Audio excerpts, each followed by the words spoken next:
Hey guys, welcome to our first distance learning video.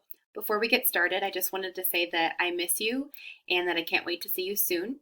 I also wanted to let you know that if you need anything at all from me, if you have questions about anything, if you just need someone to talk to or you miss me and want to say hi, then please reach out. You can continue to message me on our letters to Mrs. Wilby on Google Classroom. You can have your parents email me. You can email me. You can write me a letter. You can call me, whatever you need. I'm here for you throughout all of this. And I can't wait to see you again someday, hopefully soon. So, as I said, this is our first extended learning video or distance learning video. And so each week I'll send you a video giving you a little bit of direct instruction to go over some standards that we would have gone over if we were together in class. And so we're going to ease into it a little bit by working on some problems with perimeter today. I know a couple of weeks ago I shared some optional activities that you could do that had you work on perimeter. So you might have already gotten a quick lesson from your parents or somebody at home, or you also might have been able to figure it out too or watch another video to help you with that. But we're going to go over that today in our video, and then we'll have some opportunities to practice together. So while you're doing this, you're going to need a couple of things with you. I'm going to have you pause the video throughout, and when I say pause, I want you to try and figure out the problem on your own. So you'll need something to write with and something to write on. So that could be whatever you have lying around. It could be a scrap piece of paper. It could be a whiteboard if you happen to have one at home, a notebook paper, a pen, pencil, whatever you have. Go ahead and grab that. So pause the video and go get something to write with and something to write on so that you're ready to do the examples with me. When you're ready, you can press play and we'll continue. Now that you have your materials, let's get started. So as I said earlier, we're going to start today by learning about perimeter. And our target's going to be, I can find the perimeter of a shape. So in order to do this, we need to know what perimeter is. So perimeter is the distance around a figure. We're going to focus on shapes, but this could be really anything. So thinking about how you might use this outside of school, a lot of times we think about perimeter as just the distance around the outside of something. So for example, if I were trying to figure out how much fencing I might need to fence in my garden so that animals don't eat it outside, or if I just want to fence in my whole backyard to keep my dog in so that she doesn't run away, or maybe I'm trying to put a border around the outside of a pillow. So this can really come in handy outside of school. And so this is going to be something that you'll want to know how to do. So there'll be two ways that we're going over today of how to find perimeter. One way is we're going to see some shapes on a grid with lots of little squares on them, and I'll show you that in a minute. If that's the case, and we need to figure out the length of each side, then we would count the squares on each side and add up the measurements. And that'll make more sense in a minute when I show you an example. If the measurements are given and we see them, we're simply going to add the lengths of the sides together. So let's jump in and do a couple examples. I'm going to model this first one, and then I'll ask you to do some with me. So this is one of those I was talking about where it's on a grid. So you'll see that there's lots of little squares on a grid, and then there's some bold lines here that shows the shape of what we're going to try and find the perimeter around the outside of that shape. And this one also has a key at the bottom, which just means that it's telling us that each of these little squares is 1 centimeter squared, which means that each side is 1 centimeter. So if I'm looking at how long this side is, then I would know that it's the length of one of the sides of the squares that are little there, meaning it would be 1 centimeter. So in order to find the perimeter, or the distance around the outside of that shape, I'm going to need to first figure out how long each side is.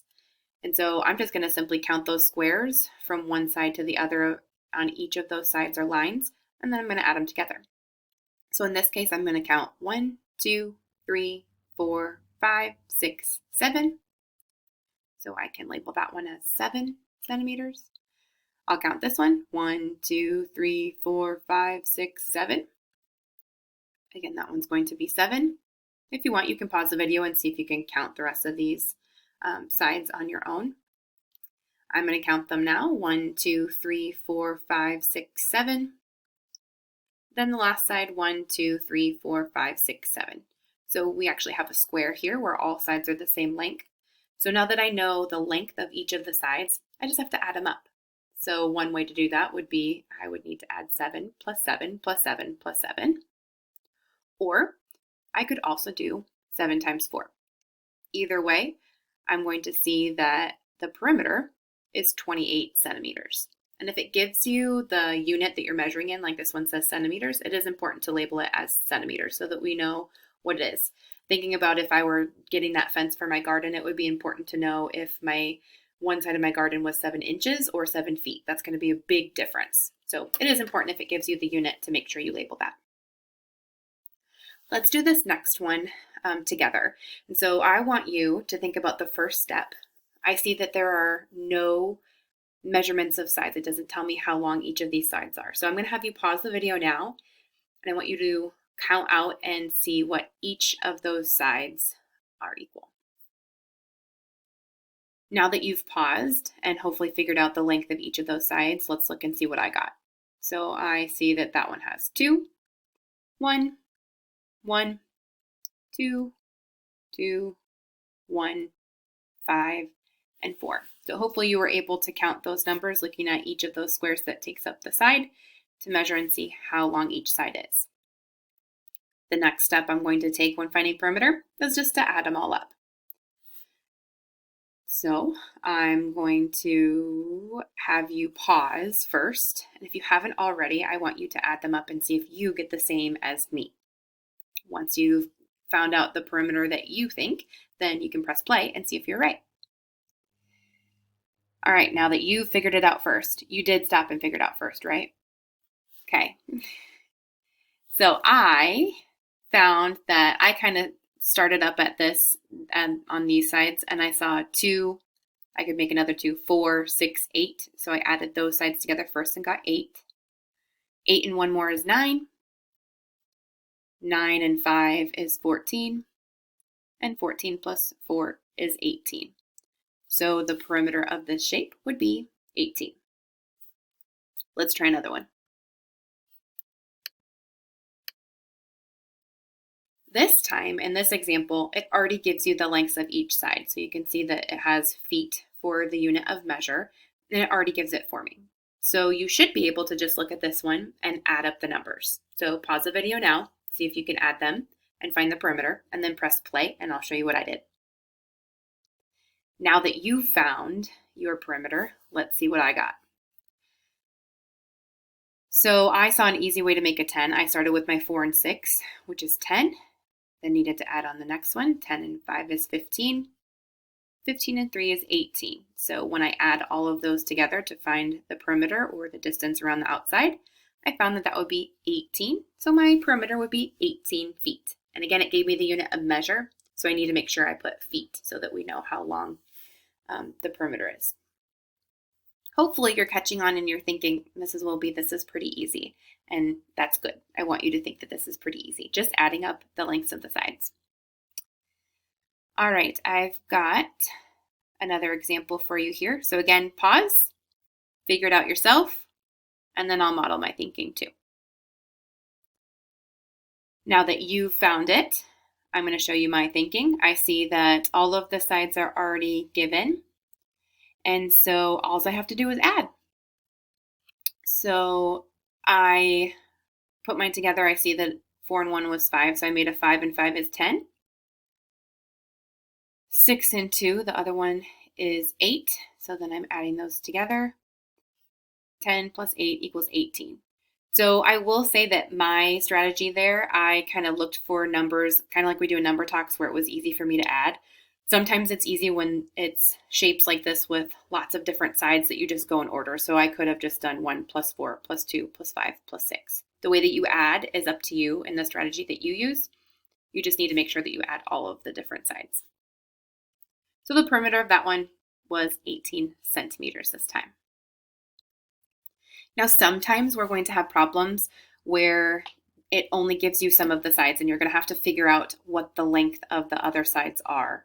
Maybe one of them will be blank. Maybe it might be one of them like this where there's 2 sides where it doesn't tell us. I can use some problem solving to kind of figure that out. In this case, I see that it's a rectangle And so something that I know about rectangles is the sides that are parallel to each other are also going to be the same length. So this would help me out because I know that if this side was 9 centimeters and this is a rectangle, I know that this side has to be the same. Then this one as well, I have a rectangle, so I know that this side's going to be the same as this side, the one that's parallel to it. So I can include those here and label them, knowing that I have 9 and 9 across from each other and 3 and 3. So you'll have to use some of what you know from other units to kind of help you out with some of these. So now that we know all the sides, again, pause, see what you get, and then press play. As I'm adding, I'm going to do 9 plus 9 is 18. 3 plus 3 is 6. 18 plus 6 is 24. So the perimeter is 24 centimeters. We're going to do one more together, and then I'll show you a class kick that you can do if you'd like some practice. So look at this last one. I want you to think about this. It says find the perimeter of the square. So really think about what that means and how you can figure out the rest of the sides, since it only gives us one side of 6 feet. Pause the video and figure it out, and when you're ready, you can press play and I'll tell you my thinking. So now that you've figured it out, I think about a square, and if I'm finding the perimeter or the distance around the outside, if it's a square, that means that all of the sides are the same length. So I can then know that each side is 6 feet. So there's 2 ways that I could do that. If I'm just adding it up because it's the perimeter, I could do 6 plus 6 is 12. 12 plus 6 is 18. 18 plus 6 is 24. So it'd be 6 plus 6 plus 6 plus 6. Or I could just do 6 times 4 equals 24. Either way, I find out that the perimeter is 24 centimeters. So again, hopefully this is kind of easy for you. Remembering that perimeter is around the outside. We will eventually get into area. So we want to make sure that we have a good understanding and remember that perimeter is around the outside because area will be something different. So as you are working, if you would like to do some extra practice with this, I did make a class kick and it's linked to your choice board.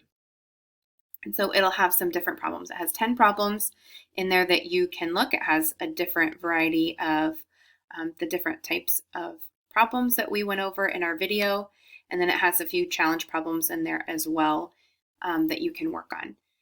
Again, if you have questions, you can always contact me through email or through Google Classroom. I'm here to help, even though we're not together in class. I definitely want you to be successful in this and answer any questions that you have about this or really anything else. I did also turn on the feedback feature of our class kick. So once you type it into the box, it should be able to give you feedback to know if you're right or not without having to go to anybody else for help. So again, I hope you're doing well at home, that you're safe and healthy, and I can't wait to talk to you and hear from you soon.